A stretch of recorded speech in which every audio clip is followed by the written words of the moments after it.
Hi there, this is MJ from Mirrored Wellness, the podcast about mirroring others' skillful habits so we can become our best empowered selves. We'll talk about tips, hacks, and some personal journeys along the way. So join me for today's topic. Let's dive in.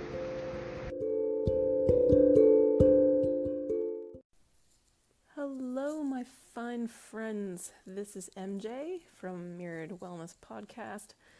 Thank you for stopping by. I really appreciate you being here. If you were in the last, if you've listened to the last podcast, we talked about the dark side. Yes, there was Star Wars involved. I apologize, but not so sorry about it. We also talked about, at the end, why we use the dark side and why is it useful. And I had said I had a little story about my use of the dark side, why I ended up needing to use the dark side. But I'm going to preface that story with a quote, because you know me. Quote away. Benjamin Franklin said, and I know you're going to recognize this instantly because it's everywhere, if you fail to plan, you plan to fail. Now, today we're going to talk a little bit about money. Wait, do not hit that pause button and disappear on me. I know it's uncomfortable. I know you want to run away and instantly see the glaze over your eyes. I promise I'm not going to talk about 401ks or budgets or savings plans. All I want to do is talk about mindset and our relationship with this negative connotation word we call money. Now, my story. I'm not a super great storyteller yet, so I'm just going to say it like it is. I am a 38-year-old female divorcee with previously no plan on life. So when I got divorced, I did not know what I wanted to do with myself, but I did want to go find myself. Surprise, right? I said to my friend recently, or within the last few months, I was like, I don't know what I have to add value to other people. She goes, girl, you're a midlife crisis female. You're like the poster child. I was like, great, awesome. So here I am, being a poster child. But the dark side, where does that come in? You're like, get to the point. So, excuse me for my voice. I found myself failed to plan. Now, I know failing is learning, but when you're in the moment, you just feel like a bum. You feel terrible, right? I think I had mentioned this. I thought I had more time than I did. I thought I had more resources than I did. And I ended up in a situation where I was possibly going to be homeless. Thank God I have a wonderful support system. And along with that homeless stuff also comes my lack of planning and saving. I let it go a little bit too long, per se. Without going into too many details, I suck. I failed really bad. I'm totally owning it. It was my fault, 100%, because if you don't own it, then you don't control it, right? So owning is the first step in control. I'm owning it. Now, how did I use that? It took me a couple of days. In fact, really that's a lie. If we're being honest, it took me a few weeks to really get out of that headspace, to get out of that scarcity, woe is me headspace. Constant reframing, constant, pulling myself back from that because it's not a feeling I wanted to be in. It's really easy to lean into it, but I promise you it's not good. So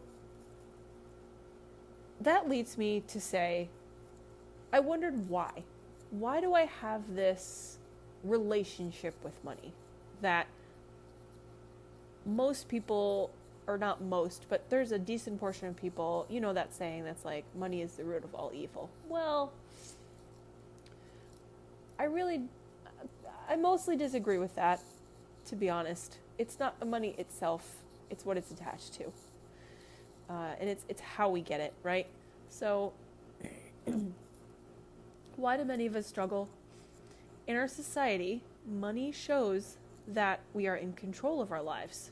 It's a status symbol, right? So the more money you have, when you look at other people and they have nice cars or whatever, and maybe you're not this person, and if you're not, I commend you. But I think we all fall prey to the social media where we look at other people and we compare ourselves. So like, oh, well, they've got this and this and this, and I don't have this, and I need the new iPhone, and I need a new pair of, shoes, or, this brand new suit, or maybe it's not a suit, maybe it's a dress, or, whatever your thing is. I mean, we've been fed all this, and this is not going to be a conspiracy theory podcast, I swear to you. But what that allows us to say is that we don't have enough, and that's where the scarcity comes from. So we're going to work on some abundancy. I apologize again for my lovely voice. So there are many reasons why we have this struggle and have this relationship that we've maybe have a negative relationship to with money and abundance. The one that I find to be super true for myself is it really comes down to two things. One, we don't want to be ostracized. We don't want to be the odd man out. That's a survivalist thing. That's an ancient brain kick-in. That's a fight or flight, right? Because if we're outcast, that means that in our, brains, and, it makes us anxious. It makes us feel like we're not going to be, part of the group, and that's a safety thing. The other one that I find to be very true for myself, and this is something I have really, really been working on a lot lately, is worthiness. The feeling of being enough, not enough, or, just not enough.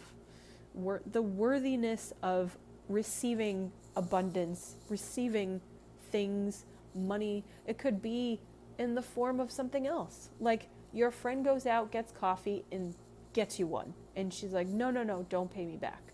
Why is it so hard to take that coffee without wanting to give that person in exchange of something? Now, I'm going to go into this. I have heard a lot of quotes about money, a lot of ways to try to reframe money.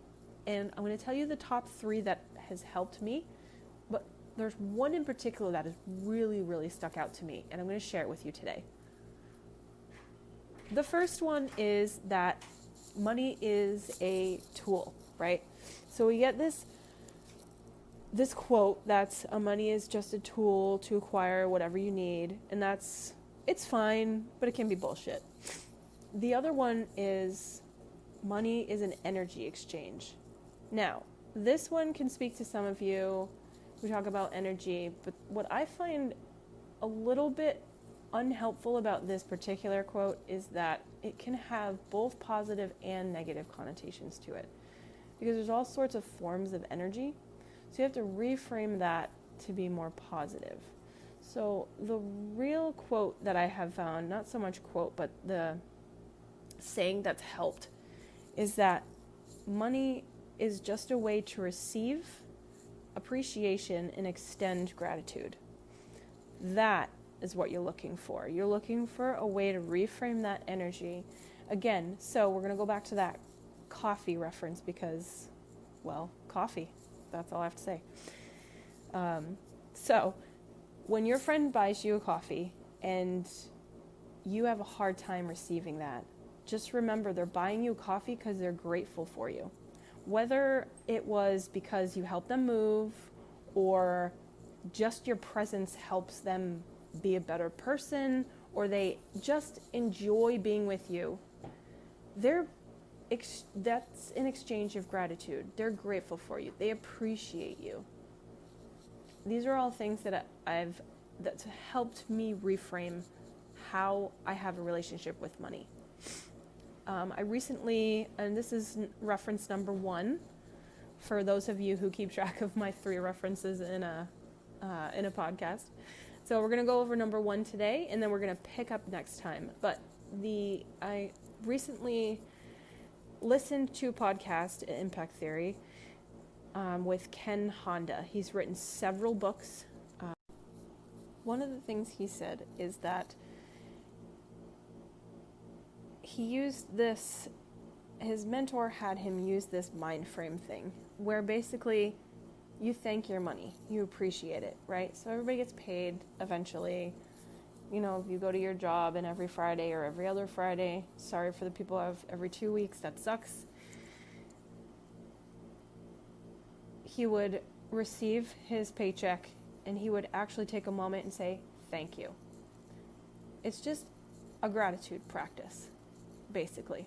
So thank your money in, thank your money out. Same thing. You go to I'm just going to use coffee shop because apparently I'm really hungry for coffee today. You go to the coffee shop and you get some coffee, right? So you're giving them however much dollars it costs you to get money, from $1 to, I don't know, 7 or 8, depends on where you are. And you thank the money going out and receive also thank you. And basically in the podcast, when he talks to Tom, he said he tried it for a couple of months and in general, he was just happier. I will leave that information to that podcast. I highly recommend you listen to that episode. It is fabulous. I have listened, read, and all sorts of stuff to all sorts of money gurus, if you want to call them, from business money gurus like Mike Mikowitz to Tony Robbins to David Ramsey. Ken Honda has a different way of speaking about it, which kind of spoke to me. So hopefully that will help you. If you like him, I highly recommend you do more research on him. He looks like a fabulous human being. So I would definitely do that. I will leave the podcast notes, like I said.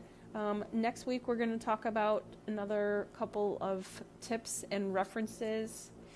We're going to go over purpose and core values in accordance to abundance and money and all that lovely stuff. If you made it all the way through this podcast, knowing that it's about money, I really want to give you a huge virtual hug and a pat on the back and maybe even a kiss on the forehead or the cheek. I'm not entirely sure. I know that's not okay with this COVID thing, but I would totally do it.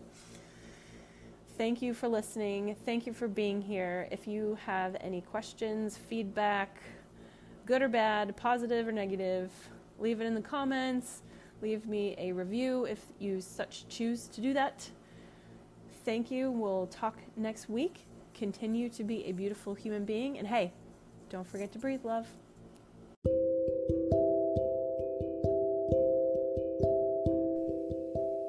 As always, thank you for listening. I appreciate your time. Please like and subscribe if this adds value. Tell your friends, send them my way.